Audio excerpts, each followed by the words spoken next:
어머니, 저는 어머니의 아들이 아니었습니까? 아니다, 준호야. 너는 내 아들이다. 피 한 방울 섞이지 않았어도 너는 내 아들이다. 아니다, 준호야. 추운 가을밤, 주막 뒤편 장작더미에서 울고 있던 갓난아기.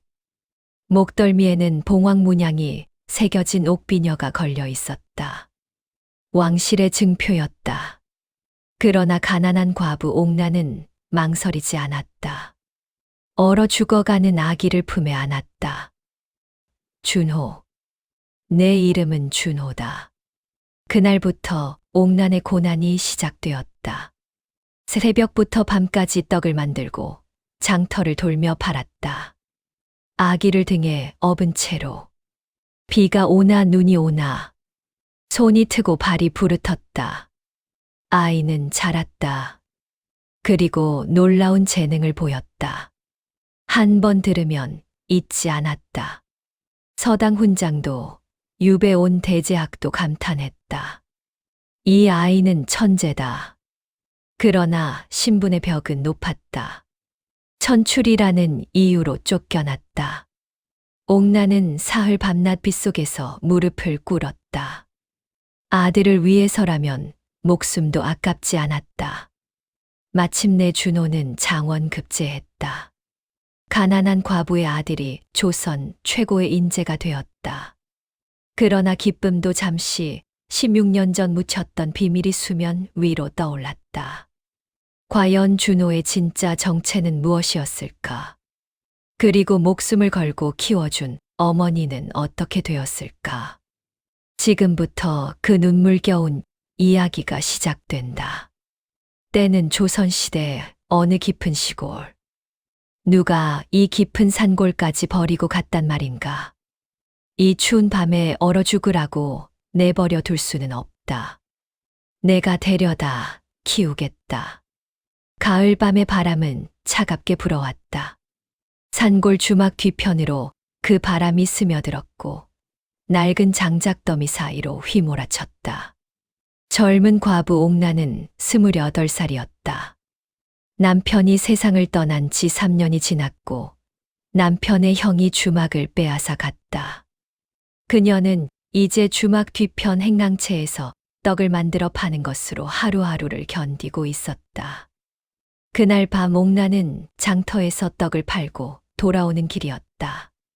해는 이미 지고 달빛마저 구름에 가려진 어두운 밤이었다. 손에 든 빈 광주리가 바람에 흔들렸다. 오늘도 떡이 다 팔리지 않았다. 남은 떡 몇 개가 광주리 바닥에 굴러다녔다. 옥나는 행랑채로 가는 좁은 길을 따라 걸었다. 주막 뒤편으로 돌아서는데 어디선가 소리가 들려왔다. 아기 울음소리였다. 옥나는 발걸음을 멈추고 귀를 기울였다. 울음소리는 장작더미 쪽에서 들려왔다. 그녀는 광주리를 내려놓고 장작더미로 달려갔다. 어둠 속에서 무언가가 보였다. 누더기 보따리였다. 그 안에서 울음소리가 나왔다. 옥나는 떨리는 손으로 보따리를 들어 올렸다. 보따리를 열자 갓난아기가 그 안에 있었다. 아기는 울고 있었고 그 작은 얼굴은 추위로 빨갛게 변해 있었다. 옥나는 아기를 품에 안았다. 아기의 몸은 차갑고 작았다. 울음소리는 점점 약해지고 있었다.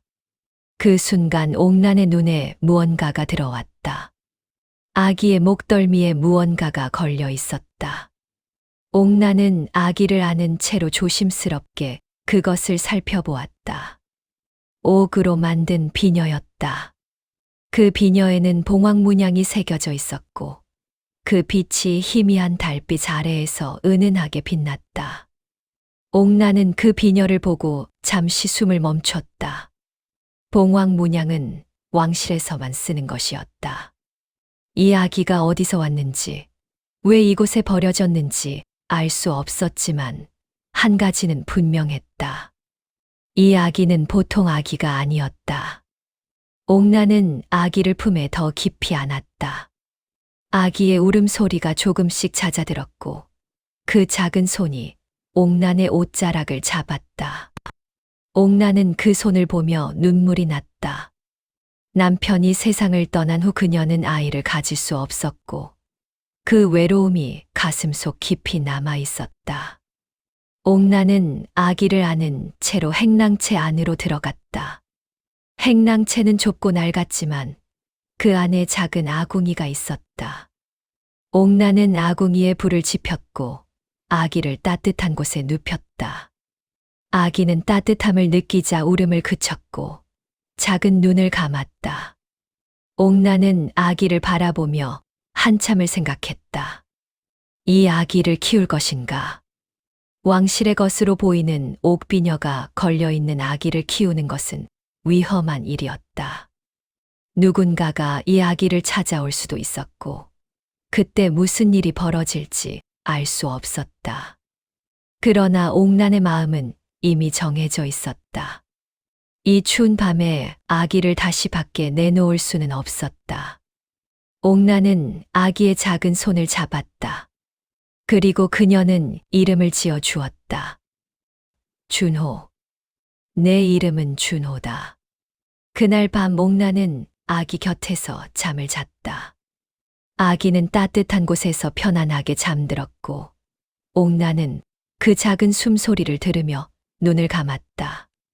새벽이 왔을 때 옥란은 아기를 안고 일어났다. 아기는 여전히 자고 있었다. 옥란은 아기를 천으로 단단히 감쌌다. 그리고 그녀는 결심했다. 이 아기를 키우겠다고. 누가 낳았든 어디서 왔든 이제 이 아기는 그녀의 아들이었다.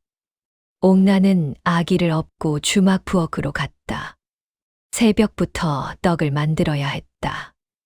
남편의 형이 주막을 빼앗아 갔지만 부엌을 쓰는 것만은 허락했다.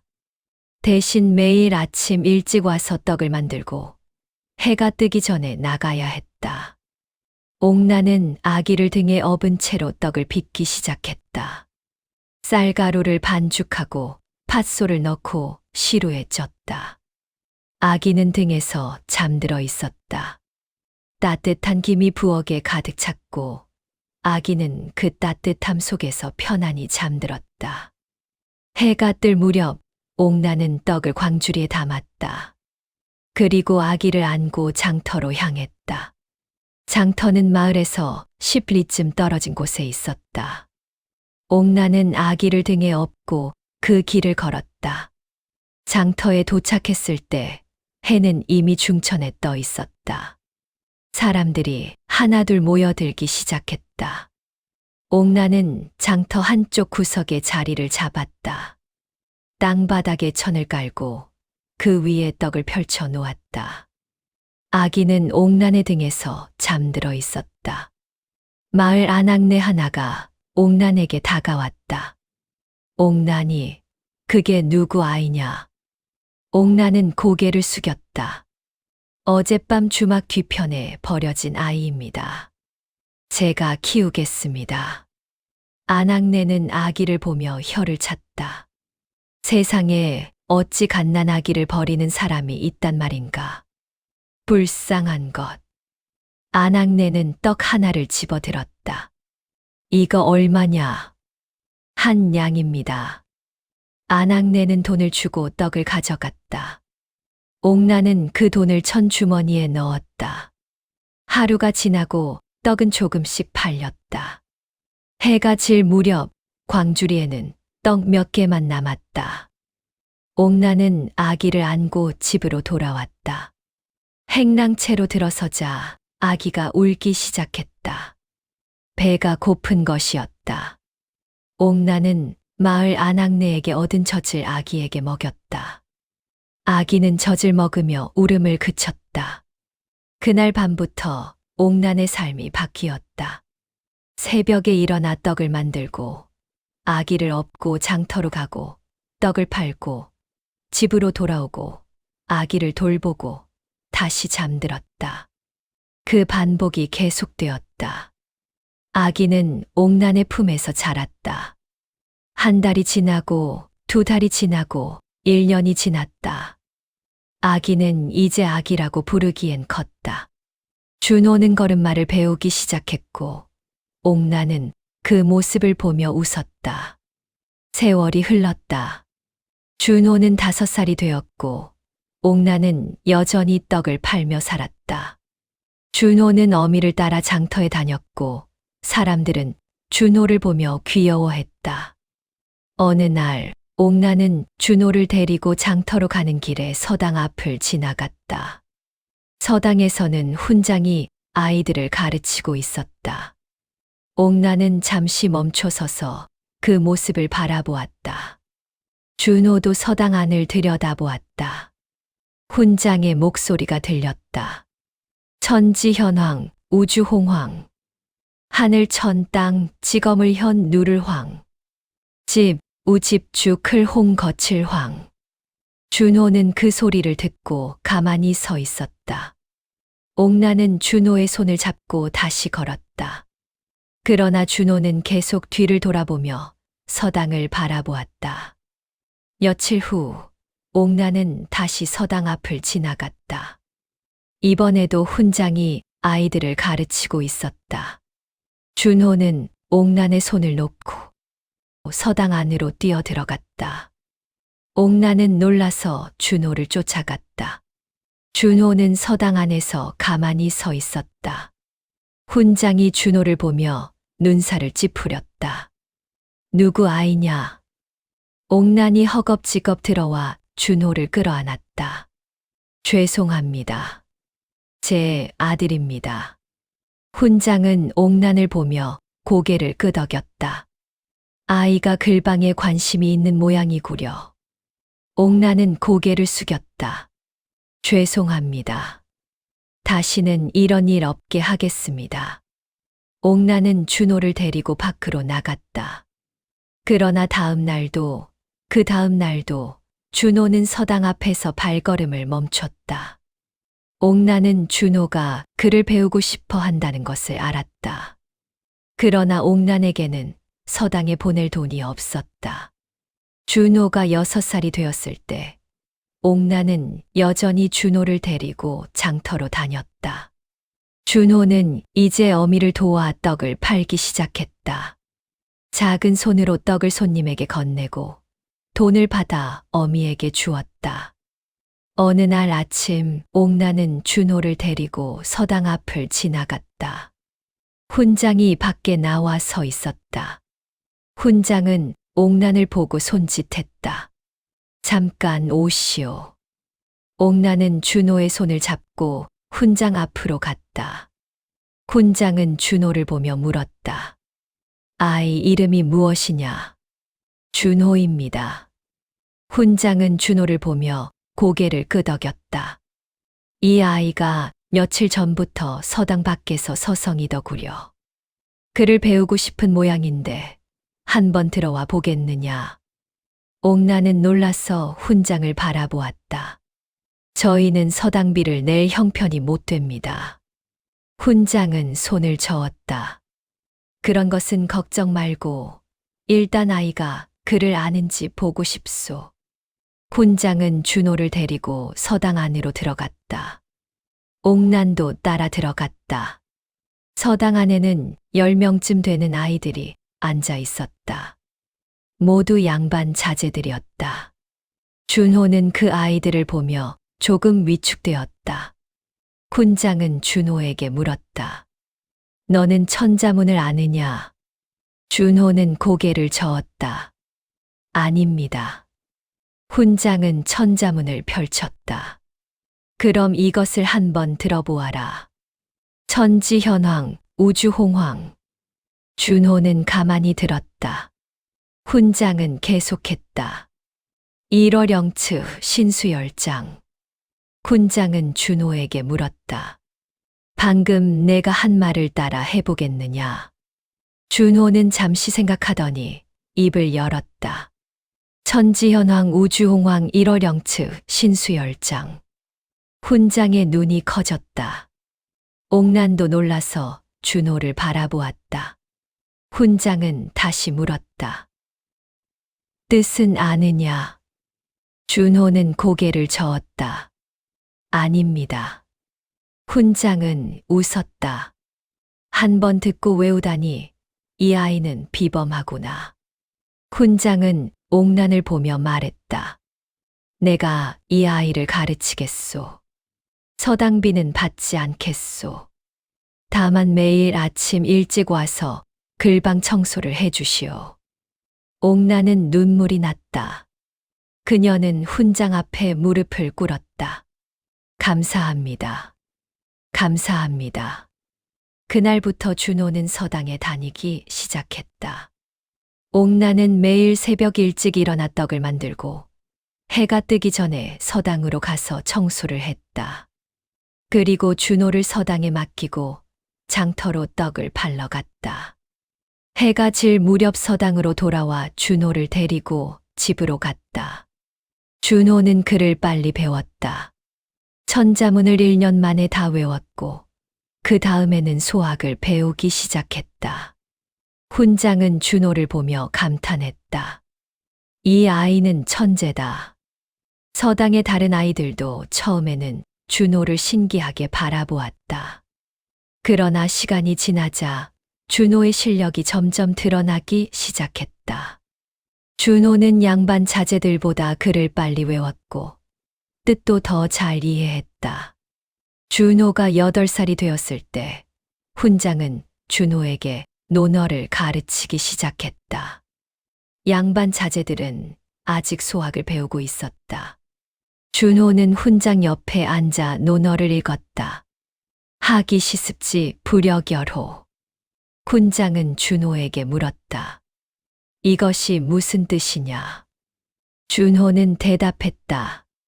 배우고 때때로 익히면 또한 기쁘지 아니한가 하는 뜻입니다. 훈장은 고개를 끄덕였다. 옳다.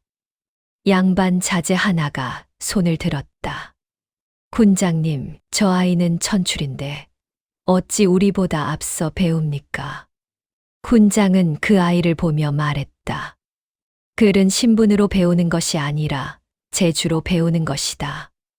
그러나 양반 자제들은 불만이 쌓여갔다. 그들은 집으로 돌아가 부모에게 말했다. 서당에 천출 아이가 있는데 그 아이가 우리보다 글을 더 잘합니다.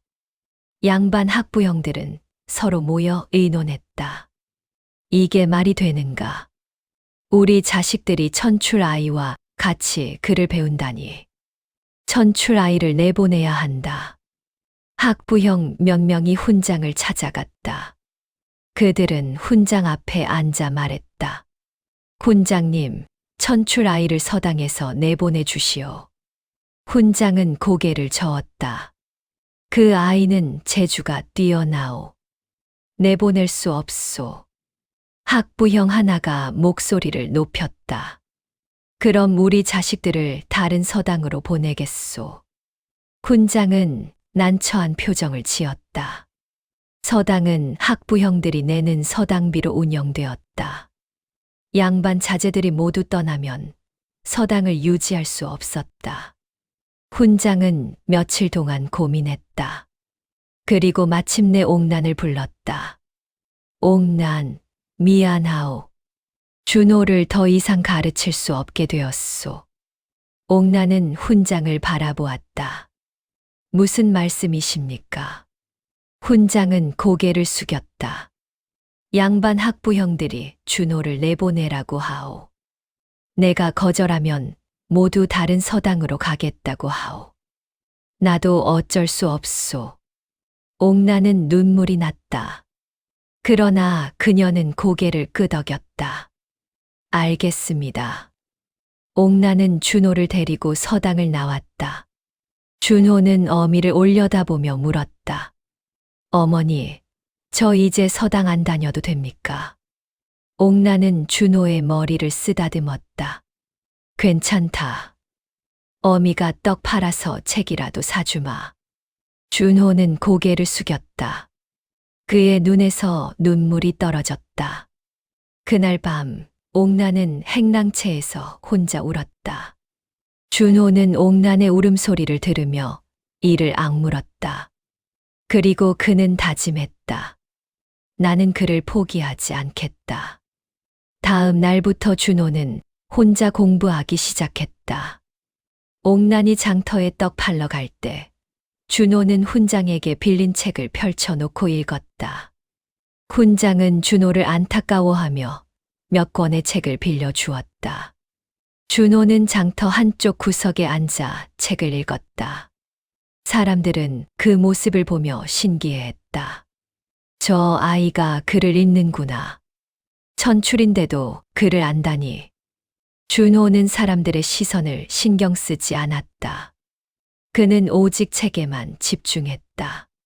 준호가 9살이 되었을 때 마을에 새로운 소문이 돌았다. 한양에서 대제학이 유배를 왔다는 소문이었다. 대제학의 이름은 김노인이었다.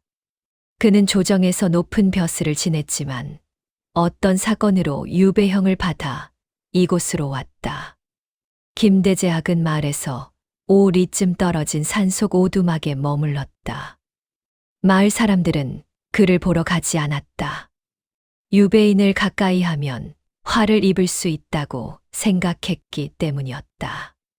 어느 날 옥나는 준호를 데리고 장터로 가는 길에 김대제학의 오두막 앞을 지나갔다. 오두막은 낡고 초라했다. 문이 반쯤 열려 있었고 안에서 기침 소리가 들렸다. 옥나는 잠시 멈춰 섰다. 그녀는 준호를 보며 말했다. 저 양반이 한양에서 온 대제학이시란다. 준호는 오두막을 바라보았다. 대제학이 무엇입니까? 옥나는 대답했다. 나라에서 가장 높은 학자시다. 그를 가장 잘 아시는 분이지. 준호의 눈이 반짝였다.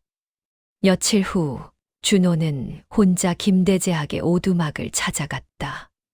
옥난이 장터에서 떡을 팔고 있을 때 준호는 슬그머니 자리를 떴다.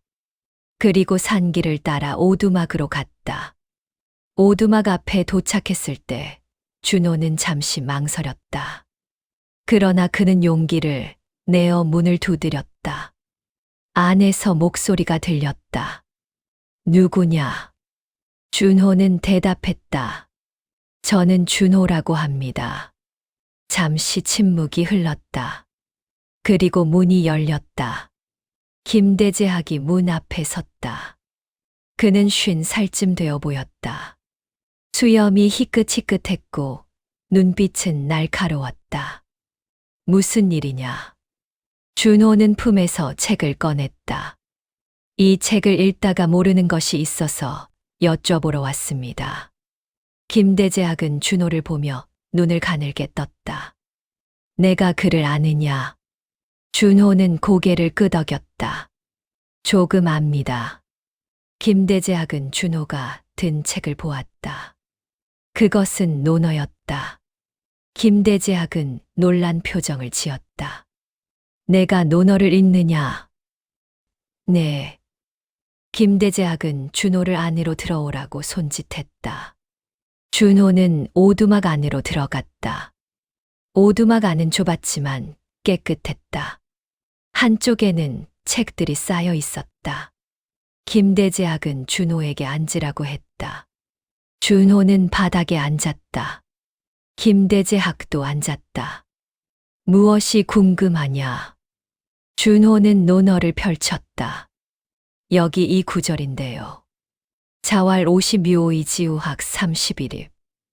이것이 무슨 뜻인지 잘 모르겠습니다. 김대제학은 그 구절을 보며 설명했다. 공자께서 말씀하시길 나는 15의 학문의 뜻을 두었고 30에 섰다는 뜻이다. 여기서 립은 자기 뜻을 세웠다는 뜻이지. 준호는 고개를 끄덕이며 들었다. 김대제학은 계속 설명했다. 준호는 하나하나 받아 적었다. 김대제학은 준호를 보며 물었다. 너는 누구에게 글을 배웠느냐? 마을 서당 훈장님께 배웠습니다. 그런데 지금은 쫓겨났습니다. 왜 쫓겨났느냐? 양반 자제들과 같이 배울 수 없다고 했습니다. 김대재학은 한숨을 쉬었다. 세상이 그렇구나. 김대재학은 준호를 한참 바라보았다. 그리고 그는 물었다. 내 어미는 무엇을 하시느냐? 떡을 만들어 파십니다. 김대재학은 고개를 끄덕였다. 너는 집으로 돌아가라. 다음에 또 오너라. 준호는 일어나 절을 했다. 감사합니다. 준호는 오두막을 나왔다. 그리고 장터로 돌아갔다. 옥나는 준호가 없어진 것을 알고 걱정하고 있었다. 준호가 나타나자 옥나는 안도의 한숨을 쉬었다. 어디 갔었느냐? 잠깐 산책했습니다. 옥나는 준호를 꼭 안았다. 다음 날부터 준호는 틈날 때마다 김대재학의 오두막을 찾아갔다. 김대재학은 준호를 보며 책을 가르쳤다. 처음에는 하루에 한 번씩 갔지만 나중에는 거의 매일 갔다. 김대재학은 준호의 재주를 보고 놀랐다. 준호는 한 번 들으면 잊지 않았고 책을 빨리 이해했다. 어느 날 김대재학은 준호에게 물었다. 준호야, 너는 장차 무엇이 되고 싶으냐? 준호는 잠시 생각하다가 대답했다. 글을 배워서 어머니를 편하게 해드리고 싶습니다. 김대재학은 준호의 머리를 쓰다듬었다. 착한 아이로구나. 그러나 김대재학은 마음속으로 걱정이 되었다. 준호가 아무리 재주가 뛰어나도 천출이라는 신분 때문에 과거에 응시할 수 없었다. 조선에서는 양반만이 과거에 응시할 수 있었다. 며칠 후 옥나는 준호가 자꾸 어디론가 사라지는 것을 알았다. 옥나는 준호를 따라갔다. 그리고 준호가 김대재학의 오두막으로 가는 것을 보았다. 옥나는 놀랐다. 유배인을 가까이 하는 것은 위험한 일이었다. 옥나는 준호를 불렀다. 준호야. 준호는 뒤를 돌아보았다. 옥나는 준호에게 다가갔다. 너 여기 왜 왔느냐? 준호는 고개를 숙였다. 대재학님께 글을 배우러 왔습니다. 옥나는 한숨을 쉬었다. 그러나 그녀는 준호를 꾸짖지 않았다. 준호가 글을 배우고 싶어 한다는 것을 알았기 때문이었다. 옥나는 오두막 문을 두드렸다. 김대재학이 나왔다. 그는 옥난을 보며 고개를 끄덕였다. 준호 어미시군요. 옥난은 절을 했다. 대재학님, 죄송합니다. 제 아들이 폐를 끼쳤습니다. 김대재학은 손을 저었다. 아니요. 준호는 재주가 뛰어난 아이요. 내가 기꺼이 가르치고 있소. 옥나는 김대재학을 바라보았다. 대재학님, 부탁이 있습니다. 무엇이요? 옥나는 무릎을 꿇었다. 제 아들을 제자로 받아 주십시오. 김대재학은 옥난을 바라보았다. 나는 유배인이요. 제자를 받을 수 없소. 옥난은 고개를 숙였다. 알고 있습니다. 그러나 제 아들은 글을 너무나 배우고 싶어 합니다. 제발 부탁드립니다. 김대재학은 한참을 침묵했다. 그리고 그는 말했다. 일어나시오.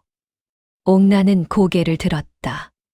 김대재학은 말했다. 나는 유배인이라 제자를 받을 수 없소. 그러나 준호가 스스로 찾아온다면 내가 막을 수는 없소. 옥나는 그 말을 듣고 고개를 끄덕였다. 감사합니다. 그러나 그날 밤 옥나는 잠을 이루지 못했다. 김대재학이 준호를 가르쳐 주는 것은 고마운 일이었지만 그에게 제대로 된 예를 갖추지 못하는 것이 마음에 걸렸다. 옥나는 다음 날 새벽 일찍 일어났다. 그리고 떡을 만들었다. 평소보다 더 정성을 들여 만들었다. 떡을 다 만든 후 옥나는 그 중 가장 좋은 떡 몇 개를 따로 담았다. 해가 뜨자 옥나는 준호를 데리고 김대제학의 오두막으로 갔다. 김대제학은 문을 열고 나왔다. 옥나는 떡을 김대제학에게 건넸다. 변변치 않지만 받아주십시오. 김대제학은 떡을 받았다. 고맙소. 옥나는 무릎을 꿇었다. 대제학님, 제가 사흘 동안 이곳에서 무릎을 꿇고 있겠습니다. 사흘 후에 제 아들을 제자로 받아주십시오. 김대제학은 놀라서 옥난을 바라보았다. 무슨 소리요? 일어나시오. 옥난은 고개를 저었다. 저는 일어나지 않겠습니다. 제 아들을 제자로 받아주실 때까지 여기 있겠습니다. 김대제학은 난처한 표정을 지었다. 준호도 어미 곁에 무릎을 꿇었다. 선생님, 제발 부탁드립니다. 김대제학은 한숨을 쉬었다. 들어가시오. 밖은 춥소. 옥나는 고개를 저었다. 여기 있겠습니다. 김대제학은 오두막 안으로 들어갔다. 그러나 옥난과 준호는 밖에서 무릎을 꿇고 있었다.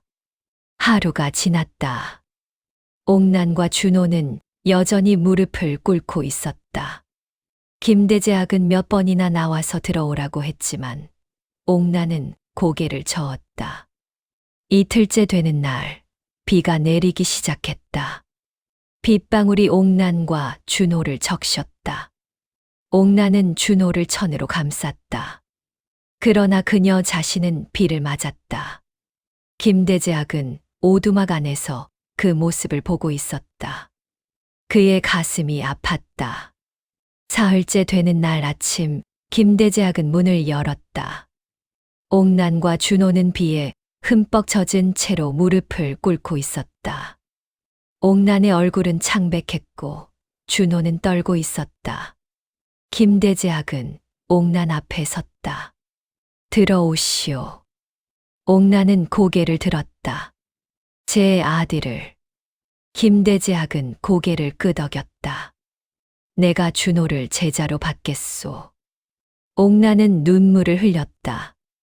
그녀는 김대제학 앞에 절을 했다. 감사합니다. 감사합니다. 김대제학은 옥난과 준호를 오두막 안으로 들였다. 그리고 그들에게 따뜻한 물을 주었다. 그날부터 준호는 정식으로 김대제학의 제자가 되었다. 옥난은 매일 새벽에 떡을 만들고 해가 뜨면 김대제학의 오두막으로 갔다. 그리고 떡을 갖다 드렸다. 김대제학은 처음에는 받지 않으려 했지만 옥난의 간곡한 부탁에 받았다. 준호는 김대제학에게 사서삼경을 배웠다. 김대제학은 준호의 재주를 보고 감탄했다. 이 아이는 천재다. 내 평생 이런 제자는 처음이다. 세월이 흘렀다. 준호는 10살이 되었고 11살이 되었고 12살이 되었다. 김대제학은 준호에게 모든 것을 가르쳤다. 준호는 모든 것을 흡수했다. 준호가 15살이 되었을 때 김대제학은 준호를 불렀다. 준호야, 이제 너는 과거에 응시할 때가 되었다. 준호는 김대제학을 바라보았다. 그러나 저는 천출입니다. 과거에 응시할 수 없습니다. 김대제학은 고개를 저었다. 너는 천출이 아니다. 준호는 놀라서 김대제학을 바라보았다. 무슨 말씀이십니까? 김대제학은 품에서 종이 한 장을 꺼냈다. 이것은 호적 문서다. 내가 너를 내 양자로 입적시켰다. 준호는 그 종이를 받아들었다. 그 종이에는 준호가 김대제학의 양자라고 적혀 있었다. 준호는 눈물을 흘렸다. 선생님, 김대제학은 준호의 어깨를 두드렸다. 이제 너는 양반이다. 과거에 응시할 수 있다. 한양으로 가서 과거를 보아라. 준호는 김대재학 앞에 무릎을 꿇었다. 은혜 잊지 않겠습니다. 준호는 집으로 돌아가 옥난에게 말했다. 옥난은 그 말을 듣고 눈물을 흘렸다. 대재학님께서 너를 양자로 삼으셨다니. 고마운 분이시구나. 옥난은 그날부터 더 열심히 떡을 만들었다. 준호가 한양으로 갈 노자돈을 모아야 했다. 옥난은 새벽부터 밤까지 일했다. 떡을 만들고 장터에서 팔고 다시 떡을 만들었다. 준호는 어미를 보며 마음이 아팠다. 어머니, 제가 도와드리겠습니다. 옥난은 고개를 저었다. 너는 공부나 해라. 어미는 괜찮다. 몇 달이 지나고 옥난은 노자돈을 모았다. 그리고 준호를 불렀다. 준호야, 이제 한양으로 가거라. 옥난은 준호에게 돈 주머니를 건넸다. 준호는 그 주머니를 받으며 눈물을 흘렸다. 어머니. 옥난은 준호를 안았다. 꼭 급제에서 돌아오너라. 준호는 고개를 끄덕였다. 네, 어머니. 꼭 장원 급제하겠습니다. 다음 날 준호는 한양으로 떠났다. 옥난은 마을 어귀까지 배웅했다. 준호는 뒤를 돌아보며 손을 흔들었다. 옥난도 손을 흔들었다. 눈물이 볼을 타고 흘러내렸다. 한양은 멀었다. 준호는 열흘을 걸어 한양에 도착했다. 한양의 거리는 넓고 사람들로 붐볐다. 준호는 처음 보는 도성에 놀랐지만 그는 곧 마음을 다잡았다. 과거를 보러 온 것이다. 과거 시험장은 성균관 근처에 있었다. 수백 명의 선비들이 모여 있었다. 모두 양반 자제들이었다. 준호는 그들 사이에 섞여 시험장 안으로 들어갔다. 시험은 사흘 동안 이어졌다. 첫째 날은 사서오경에 대한 문제가 나왔다. 준호는 김대재학에게 배운 것을 떠올리며 답안을 썼다. 둘째 날은 시를 짓는 시험이었다. 준호는 붓을 들고 시를 지었다. 셋째 날은 정책론을 쓰는 시험이었다. 준호는 백성을 위한 정책을 써 내려갔다. 시험이 끝나고 열흘이 지났다. 방이 붙는 날이었다. 준호는 다른 선비들과 함께 방이 붙는 곳으로 갔다. 사람들이 웅성거렸다. 누가 장원이냐? 아직 모른다. 관리가 나와 방을 붙였다. 사람들이 앞으로 몰려갔다. 준호도 앞으로 나아갔다. 방의 맨 위에 이름이 적혀 있었다. 장원 김준호. 준호는 그 이름을 보고 숨이 멎었다. 자신의 이름이었다. 주변 사람들이 웅성거렸다. 김준호가 누구냐? 들어본 적 없는 이름인데 어느 집안 자제냐? 준호는 그 소리를 듣지 못했다. 그는 오직 한 가지만 생각했다. 어머니께 이 소식을 전해야 한다고. 며칠 후 임금이 장원 급제한 선비를 불렀다. 준호는 궁궐로 들어갔다. 대전 앞에서 준호는 무릎을 꿇었다. 임금이 준호를 내려다보았다. 임금은 60이 넘은 노인이었다. 그의 눈은 깊고 슬퍼 보였다. 내가 장원 급제한 김준호냐? 네, 황송하옵니다. 임금은 준호를 한참 바라보았다. 내 관상이 심상치 않구나. 스승이 누구냐? 유배 중인 김대재학이옵니다. 임금의 눈이 커졌다. 김대재학이라. 그 양반이 아직 살아계셨구나. 임금은 잠시 생각에 잠겼다. 김대재학은 16년 전 세자빈 사건 때 상소를 올렸던 충신이었다. 임금은 그를 유배 보낸 것을 후회하고 있었다. 내 고향이 어디냐? 산골 마을이옵니다. 임금은 고개를 끄덕였다. 수고했다. 물러가라. 준호는 절을 하고 물러났다. 그날 밤 조정에서는 준호에 대한 이야기가 오갔다. 신하들은 준호의 답안지를 보고 감탄했다. 이 선비는 학문이 깊소. 글씨도 아름답소. 그러나 한 신하가 의심스러운 눈으로 말했다. 그는 이판서였다. 이판서는 조정의 실권자였다. 그는 16년 전 세자빈 제거 음모에 가담했던 자였다. 천출 출신이 장원급제를 했다는 소문이 있소. 다른 신하가 물었다. 천출이라니 무슨 말씀이오?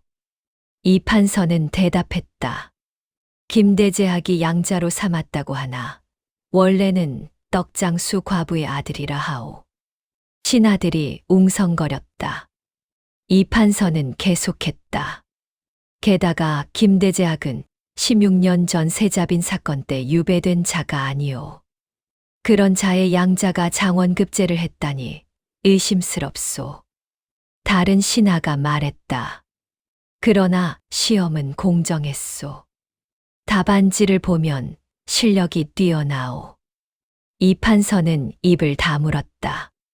그러나 그의 마음속에는 의심이 자라고 있었다. 며칠 후 이판서는 부하를 불렀다. 김준호의 신원을 조사하라. 철저히 조사하라. 부하는 고개를 숙이고 물러갔다. 부하들은 준호의 고향으로 내려갔다. 그들은 마을 사람들에게 물었다. 김준호를 아시오? 마을 사람들은 고개를 끄덕였다. 옥난의 아들 아니오. 옥난이 누구요? 떡장수 과부요. 남편 죽고 혼자 떡 팔며 아들 키웠소. 부하들은 옥난의 집을 찾아갔다. 옥난은 여전히 행랑채에서 살고 있었다. 부하들이 문을 두드렸다. 옥난이 문을 열었다. 부하들은 옥난을 밀치고 안으로 들어갔다. 김준호가 내 아들이냐? 옥난은 놀라서 대답했다. 네, 그렇습니다. 부하들은 집 안을 뒤지기 시작했다. 옥난은 그들을 막으려 했지만 부하 하나가 옥난을 밀쳤다. 옥난은 바닥에 넘어졌다. 부하들은 구석구석을 뒤졌다. 그리고 마침내 한 부하가 무언가를 발견했다. 옥난이 깊이 숨겨둔 옥비녀였다. 부하는 옥비녀를 들어 올렸다. 이게 무엇이냐? 옥난은 얼굴이 하얗게 변했다. 그건. 부하는 옥비녀를 자세히 보았다.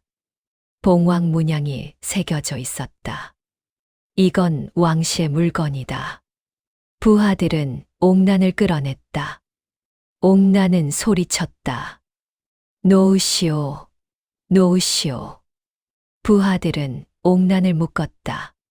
그리고 그들은 옥비녀를 가지고 한양으로 돌아갔다. 이판서는 옥비녀를 받아들었다. 그의 손이 떨렸다. 이것은 세자빈의 옥비녀였다. 16년 전 세자빈이 가지고 있던 바로 그 옥비녀였다. 이판서는 혼자 중얼거렸다. 왕손이 살아있었구나. 내 과거의 죄가 밝혀지겠구나. 이판서는 부하를 불렀다. 옥난을 잡아오라. 그리고 김준호도 잡아오라. 부하들은 다시 산골 마을로 갔다. 그들은 옥난을 잡아 한양으로 끌고 갔다. 그리고 준호에게도 급보를 보냈다.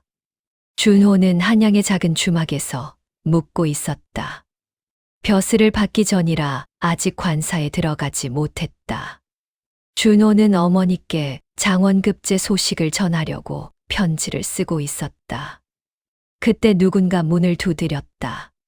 준호는 문을 열었다. 마을 사람 하나가 숨을 헐떡이며 서 있었다. 준호 도련님, 큰일 났습니다. 무슨 일이오? 마을 사람은 말했다. 옥난 어머님이 잡혀가셨습니다. 한양 관리들이 와서 집을 뒤지고 무언가를 가져갔습니다. 준호는 얼굴이 하얗게 변했다. 어머니가 어디로 갔소? 한양으로 끌려갔다고 합니다. 준호는 곧장 밖으로 뛰쳐나갔다. 그는 형조로 달려갔다. 형조 앞에는 관리들이 지키고 있었다. 어머니를 만나게 해주시오. 관리가 준호를 막았다. 들어갈 수 없소. 준호는 무릎을 꿇었다. 제발 부탁이오. 어머니를 만나게 해주시오. 관리는 고개를 저었다. 이판서 대감의 명이오. 아무도 만날 수 없소. 준호는 그 자리에 주저앉았다. 그의 눈에서 눈물이 흘렀다. 준호는 일어나 김대제학을 찾아갔다. 김대제학은 아직 유배지에 있었지만 준호의 장원급제 소식을 듣고 한양으로 올라와 있었다. 그는 작은 주막에서 묵고 있었다. 준호는 김대제학 앞에 무릎을 꿇었다. 선생님, 어머니가 잡혀갔습니다. 김대제학은 준호를 바라보았다. 무슨 일이냐? 준호는 울며 말했다. 이판서의 부하들이 집을 뒤지고 옥비녀를 가져갔다고 합니다. 그리고 어머니를 잡아갔습니다. 김대제학의 얼굴이 굳어졌다. 옥비녀라. 선생님, 옥비녀가 무엇입니까? 김대제학은 한숨을 쉬었다. 준호야, 이제 내게 진실을 말해야겠구나. 김대제학은 준호를 앉혔다. 그리고 그는 말하기 시작했다. 16년 전 왕실에 큰 사건이 있었다.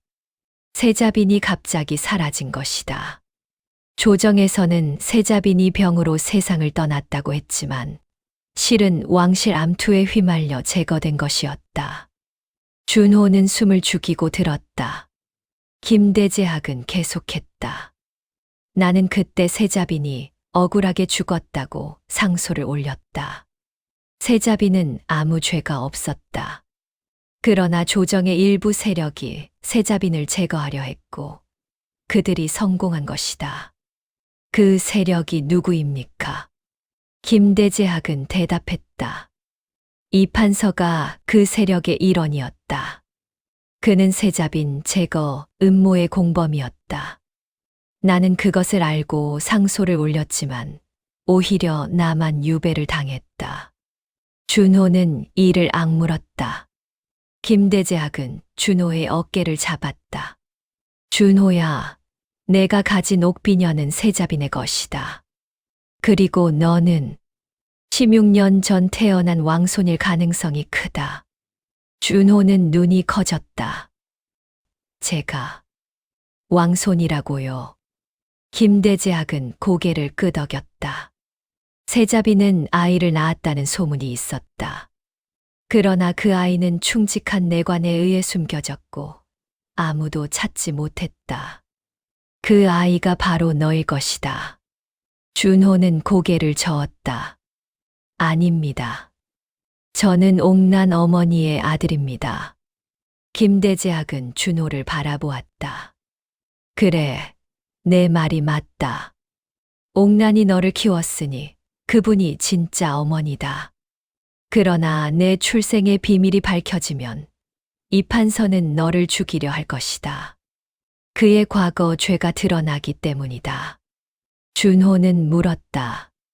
그럼 어찌해야 합니까? 김대제학은 대답했다. 나는 암행어사에게 밀서를 보내겠다. 암행어사는 임금의 밀명을 받고 움직이는 자다. 그가 오면 진실이 밝혀질 것이다. 김대제학은 붓을 들어 편지를 쓰기 시작했다. 준호는 그 모습을 지켜보았다. 김대제학은 편지를 다 쓰고 봉했다. 그리고 그는 준호에게 말했다. 준호야, 지금은 참아야 한다.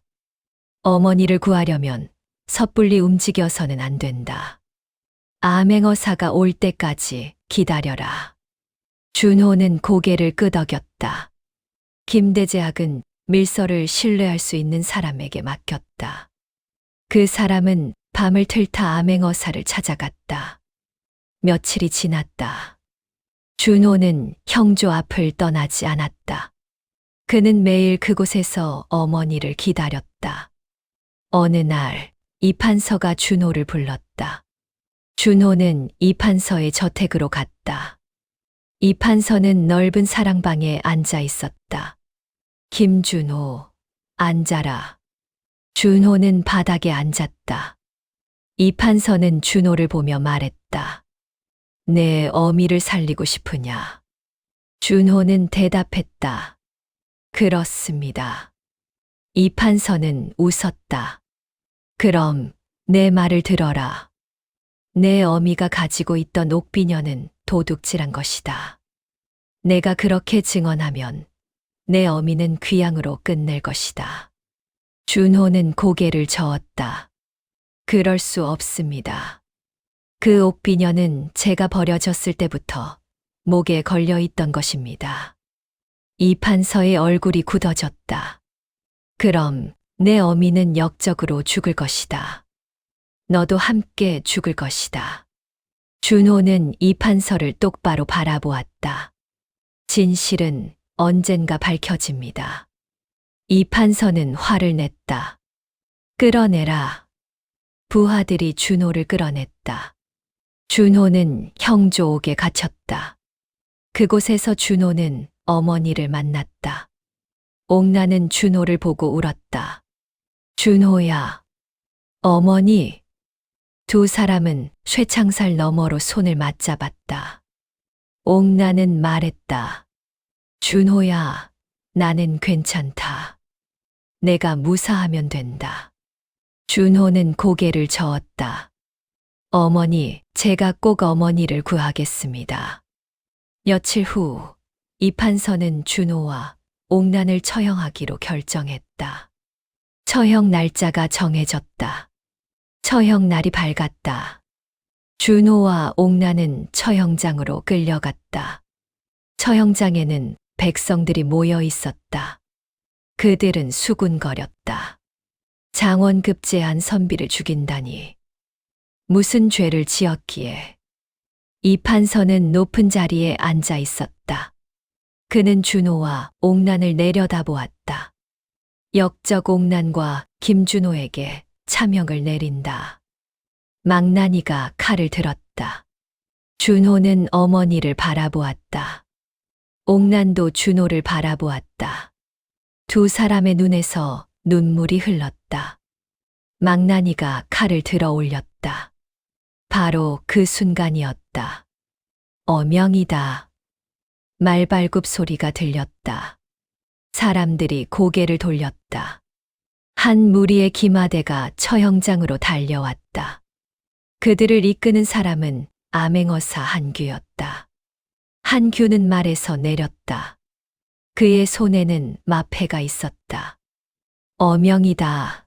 칼을 거두어라. 망나니는 칼을 내렸다. 이판서는 놀라서 일어났다. 암행어사, 이게 무슨 일이오? 한규는 이판서를 바라보았다. 이판서, 칼을 거두라 했다. 이판서는 당황했지만 어명 앞에서는 어쩔 수 없었다. 그는 손을 들어 망나니를 물렸다. 한규는 준호와 옥난 앞으로 갔다. 그는 그들의 결박을 풀었다. 두 분 일어나시오. 준호와 옥난은 일어났다. 백성들이 웅성거렸다. 한규는 이판서를 바라보았다. 이판서, 나는 김대재학의 밀서를 받고 이곳에 왔소. 그리고 16년 전의 일을 조사했소. 이판서의 얼굴이 하얗게 변했다. 무슨 소리요? 한규는 품에서 두루마리를 꺼냈다. 이것은 16년 전 충직한 내관이 남긴 기록이요. 세자빈이 아이를 낳았고 그 아이를 암살 위협으로부터 지키기 위해 내관이 아이를 멀리 보냈다는 기록이요. 한규는 두루마리를 펼쳤다. 내관은 아이의 목에 세자빈의 옥비녀를 걸어 주었소. 그리고 언젠가 아이가 돌아올 것을 믿으며 기록을 남겼소. 백성들이 술렁였다.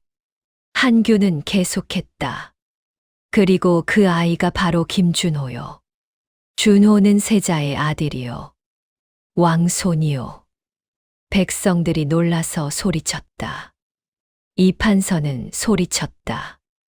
아니요, 그건 거짓말이요. 한규는 이판서를 똑바로 바라보았다. 이판서, 그대는 16년 전 세자빈을 해치려 한 공범이요. 그대는 세자빈 제거 음모에 가담했소. 이판서는 고개를 저었다. 증거가 어디 있소? 한규는 품에서 또 다른 문서를 꺼냈다. 이것은 당시 공범 중 한 명이 죽기 전에 남긴 자백서요. 그 안에 그대의 이름이 있소. 한규는 문서를 펼쳐 보였다. 백성들이 앞으로 몰려들어 보았다. 이판서의 이름이 선명하게 적혀 있었다. 이판서는 뒤로 물러섰다. 한규는 부하들에게 손짓했다. 이판서를 체포하라. 부하들이 이판서에게 다가갔다. 이판서는 소리쳤다. 안 돼. 나는 역적이 아니다. 그러나 부하들은 이판서를 붙잡았다.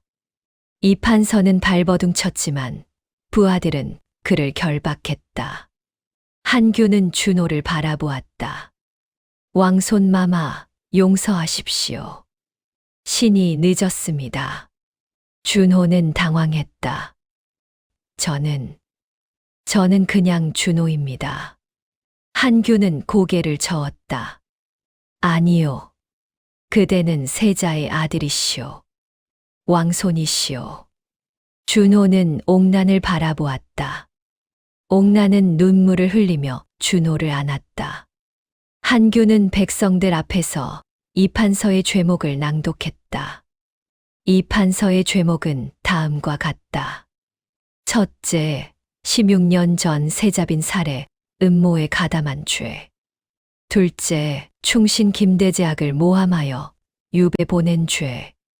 셋째, 백성들로부터 재물을 착취한 죄. 넷째, 무고한 사람들을 죽인 죄. 백성들이 분노했다. 저런 역적을 죽여야 한다. 한규는 손을 들어 백성들을 진정시켰다. 이판서는 임금의 심판을 받을 것이요. 조정에서 정당한 처벌을 받을 것이요. 이판서는 땅에 엎드려 있었다. 그는 울었다. 나는 그저 살고 싶었을 뿐이다. 한규는 차갑게 말했다. 그대는 살기 위해 수많은 사람을 죽였소. 이제 그 대가를 치러야 하오. 이판서의 부하들도 하나둘 나타나 자백했다. 대감이 시켜서 했습니다. 저희도 어쩔 수 없었습니다. 한규는 그들도 모두 체포했다. 한규는 준호에게 다가왔다. 왕손 마마, 이제 궁으로 가셔야 합니다. 임금 할아버님께서 기다리고 계십니다. 준호는 옥난을 바라보았다. 어머니도 함께 가야 합니다. 옥난은 고개를 저었다. 준호야, 너는 가거라. 내 자리는 거기다. 준호는 옥난의 손을 잡았다. 어머니 없이는 못 갑니다. 길은 어미가 진짜 어미입니다. 어머니가 아니었다면 저는 이 세상에 없었습니다. 옥난은 눈물을 흘렸다. 한규는 그 모습을 보며 눈시울이 붉어졌다. 왕손 마마의 뜻을 임금께 여쭙겠습니다. 한규는 준호와 옥난 그리고 김대제학을 데리고 궁으로 향했다. 이판서는 결박당한 채로 뒤따랐다. 궁에 도착했을 때 임금이 기다리고 있었다. 임금은 대전에 앉아 있었다. 준호와 옥난, 김대제학은 임금 앞에 무릎을 꿇었다. 임금은 준호를 보았다. 그의 눈에서 눈물이 흘렀다. 세자를 닮았구나. 임금은 일어나 준호에게 다가왔다. 그리고 그는 준호를 일으켰다. 내 손자로구나. 그동안 고생이 많았구나. 준호는 울었다. 임금은 옥난을 보았다. 그대가 내 손자를 살렸소. 그대가 없었다면 내 손자는 그 추운 밤에 죽었을 것이오. 옥난은 고개를 숙였다. 황공하옵니다. 임금은 옥난을 일으켰다. 그대는 내 손자의 생명의 은인이오. 앞으로 왕실에서 극진히 모시겠소. 임금은 김대제학을 보았다. 김대제학, 그대는 충신이었소. 내가 그대를 유배 보낸 것은 잘못이었소. 용서하시오. 김대제학은 눈물을 흘렸다. 황공하옵니다. 임금은 이판서를 보았다. 이판서는 결박당한 채로 바닥에 엎드려 있었다. 이판서, 그대의 죄는 용서할 수 없소. 세자빈을 해치고 충신을 모함하고 백성을 괴롭혔소. 그 죄의 대가를 치러야 하오. 임금은 판결을 내렸다. 이판서에게 능지처참형을 내린다. 재산은 모두 몰수하여 백성들에게 돌려준다. 이판서는 소리쳤다. 아니요, 아니요. 그러나 아무도 그의 말을 듣지 않았다. 부하들이 이판서를 끌어냈다. 며칠 후 이판서는 저작거리에서 처형되었다. 백성들은 그의 처형을 보며 박수를 쳤다. 억울하게 죽은 사람들의 한이 풀리는 순간이었다. 이판서의 재산은 모두 몰수되었다. 그 재산은 그가 착취했던 백성들에게 돌아갔다. 백성들은 눈물을 흘리며 감사했다. 옥난이 빼앗겼던 주막도 돌려받았다. 임금은 옥난에게 한양의 큰 주막도 하사했다. 그리고 옥난에게 정경부인 자귀를 내렸다. 옥난은 황공해했다. 저는 그저 떡장수일 뿐입니다. 임금은 웃었다. 그대는 이제 왕실의 귀한 분이오. 김대제학의 유배도 풀렸다. 그는 다시 조정으로 돌아왔다. 임금은 그를 예전보다 높은 자리에 앉혔다. 준호는 왕세 손으로 책봉되었다. 그러나 그는 한 가지 소원을 임금에게 아뢰었다. 할아버님, 제가 한 가지 소원이 있습니다. 임금은 물었다. 무엇이냐? 준호는 옥난을 바라보았다. 저를 키워주신 어머니를 함께 모시고 싶습니다. 기른 어미가 진짜 어미입니다. 어머니가 아니었다면 저는 이 세상에 없었습니다. 임금은 고개를 끄덕였다. 그렇게 하여라. 그대의 어머니를 왕실에서 모시겠다. 그날부터 옥난은 왕실에서 살았다. 임금은 옥난에게 큰 저택을 하사했다. 옥난은 그곳에서 편안하게 살았다. 준호는 매일 옥난을 찾아뵈었다. 그는 어머니께 아침 문안을 드리고 저녁에도 찾아뵈었다. 옥난은 준호의 얼굴을 보며 행복해했다. 어느 날 옥난은 준호에게 말했다. 준호야, 가끔은 떡도 만들고 싶구나. 내가 좋아했잖니. 준호는 웃었다. 어머니, 이제 떡 만드실 필요 없으십니다. 옥난은 고개를 저었다. 아니다. 나는 떡 만드는 것이 좋았다. 내가 어렸을 때 떡을 좋아했던 모습이 생각난다. 준호는 옥난을 안았다. 그럼 어머니, 저를 위해 한 번만 더 만들어 주십시오. 옥난은 웃으며 고개를 끄덕였다. 세월이 흘렀다. 준호는 왕세 손으로서 백성들을 돌보았다. 그는 김대제학에게 배운 학문으로 백성들을 위한 정책을 펼쳤다. 옥난은 왕실에서 존경받았다. 백성들은 옥난을 떡장수 출신이지만 왕손을 키운 훌륭한 어머니라고 불렀다. 김대제학은 준호의 스승으로 왕실에서 대접받았다. 그는 준호에게 계속 학문을 가르쳤다. 시간이 더 흘러 옥난은 나이가 들었다. 그녀는 병이 들었다. 준호는 어머니 곁을 떠나지 않았다. 그는 직접 약을 다려 어머니께 드렸다. 옥난은 침상에 누워 준호를 바라보았다. 준호야, 나는 행복했다. 너를 주운 것은 내 인생의 가장 큰 축복이었다. 준호는 옥난의 손을 잡았다. 어머니, 저도 어머니를 만난 것이 제 인생의 가장 큰 축복이었습니다. 옥난은 미소를 지었다. 너는 훌륭하게 자랐다. 나는 자랑스럽다. 옥난은 눈을 감았다. 준호는 옥난의 손을 잡은 채로 울었다. 왕실에서는 옥난을 왕실의 예로 장사 지냈다. 준호는 옥난의 무덤 앞에서 3년 동안 심요살이를 했다. 백성들은 준호의 효심을 보고 감동했다. 3년이 지나고 준호는 다시 왕실로 돌아왔다. 임금은 나이가 많아 세상을 떠났고 세자도 병으로 세상을 떠났다. 준호가 왕위를 이었다. 준호는 백성을 사랑하는 왕이 되었다. 그는 김대제학에게 배운 것을 실천했다. 백성들은 준호를 성군이라고 불렀다. 왕국은 평안했다. 준호는 자주 옥난의 무덤을 찾았다. 그는 무덤 앞에 앉아 어머니께 말했다.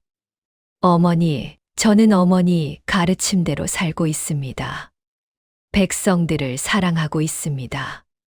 왕국 안에서 사람들은 준호와 옥난의 이야기를 전했다. 피보다 깊은 정이 세상을 밝힌다는 이야기를. 낳아준 은혜보다 키워준 은혜가 더 크다는 이야기를. 어느 날 준호는 궁궐뜰에서 떡을 만들었다. 그는 옥난이 만들던 방식 그대로 떡을 빚었다. 그리고 그 떡을 백성들에게 나눠주었다. 백성들은 그 떡을 받아 먹으며 눈물을 흘렸다. 왕이 직접 만든 떡이었다. 그리고 그 떡에는 어머니에 대한 그리움이 담겨 있었다.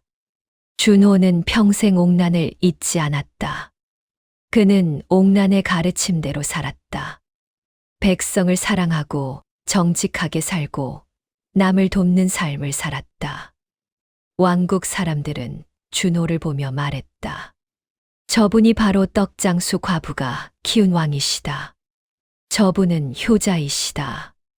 저분은 성군이시다. 그리고 그들은 옥난을 기억했다.